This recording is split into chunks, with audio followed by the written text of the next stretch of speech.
Welcome to the island of Seliang, Episode 4 Recap. Please take a moment to like and subscribe. Thank you.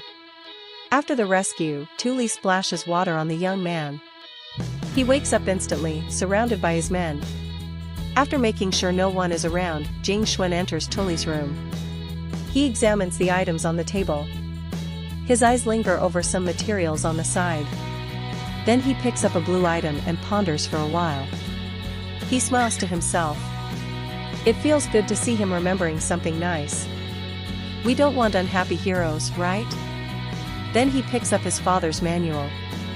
And he begins to dissect the mysteries of the stairway to heaven. It is actually a time-space transformation portal. The array shakes the boundary and connects the space. Jing Xuan suspects that the star array formation can send his mom to heaven by crossing the dimension of space. The tragedy caused 100 deaths and almost sank the island. He begins analyzing by recalling his past.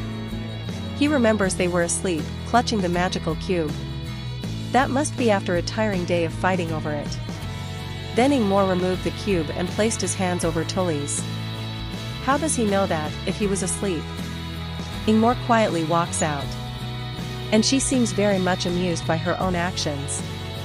Was she pairing them? Now we know why he was aware. He was actually awake, as his mother tiptoed away from the cherubic pair. She seems ill though. Shang Zern arrived at home and vowed to get her quickly enter the heavenly realm. Jing Xuan speculates that someone else messed up the divine formation, as his father would never harm others. Back to our second male lead who thinks he is dead or lost in the sea of forgetfulness. Uncle Bin refutes that. He introduces himself as Xiao Ji from Liang State. He explains that he is a merchant. In reality, he is a son of a duke. His companion alerts him to the duo's son. He becomes excited that they found the island of immortals. So, they are certainly not merchants. Now, Xiaoji will need to get more information from Tuli to confirm their quest. Too bad for them, Tuli is pretty tight-lipped. When Xiaoji addresses her as a fairy, she clarified herself. Sneaky. Back to Jing Xuan. He recalls that only Elder Heng knows of her mother's illness. He vaguely recalls two other men. However, evoking his memory is hurtful as they have partially erased when he fell from the cliff into the abyss. He concludes that he needs to form a mini-star array. If proven that it is harmless, then it will vindicate his dad. Chern Wei is sulking at the beach. His pals assure him that Tuli will fail in her task. He still looks worried. Then, the children start cheering for Tuli and her mammoth catch. Mission accomplished. Bye-bye Chern Wei. It's wonderful to see how the immortal children support Tuli. Great to see that she has a fan club of her own. Chern Wei angrily stalks off as his foolish followers claim the catch is not that big after all. Sore losers. Tuli is nervous when Ling Long noted the unusual weather. Oh yes indeed, she caught a man, besides the fish. She almost forgot her fish. Next thing we know, she rightfully wins the jade panel which gleams beautifully. Walking home, Tuli is confronted by Chern Wei and his bully mates. They attempt to wrest the jade from her. They chase her with bolts of fireballs and she escapes, initially. But they finally caught up with her.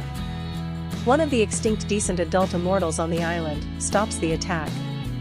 Chern Ran refuses to endorse such acts. Jing Xian goes through Elder Heng's things. Probably to find items to experiment making a small star array. He is happy to discover the precious items. All of which were collected and kept by Elder Heng over the years. Chern Run offers his apologies for his son. One thing for sure, Chern Wei doesn't look like him and act like him. Before leaving home, she signals Chern Wei, shooting him an attitude, irking him. I like her. She is really cool. Meanwhile, Chern Run reflects on Tuli's replies when he requested to meet Elder Heng. Our grandpa is a certified hermit.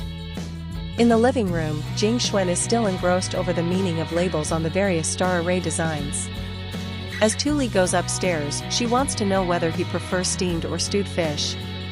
I want caramel fish. He answers in Grandpa's voice, as if he is on an auto mode. Then he belatedly sees a reflection of himself. Oh. He is stunned as she opens the door. That's the climatic ending to episode 4. Lots of things are happening in the island of Xiliang episode 4. First, Xiao Ji. He seems like a good guy, but his senior companion is another matter. Anyway, their arrival is certainly going to shake things up in this island full of secrets. Jing Xuan continues to be an enigma. He is comfortably settling in Grandpa's place and even impersonating his voice. So where is Grandpa? Are we getting a cohabitation plot here? Well, I am fine as long as Jing Xuan is happy and safe inside the house. It's also interesting to note how Jing Xuan's mother paired up the kids. By the way, how does she end up taking care of a mortal child? I must say, the immortal children at the beach are the bright spots in this episode. In fact, during the tragic night, only the children were there on top of the pavilion. Perhaps one has to be like the children to enter the gates of heaven. Signing off. Stay safe and stay cool like Tu Li.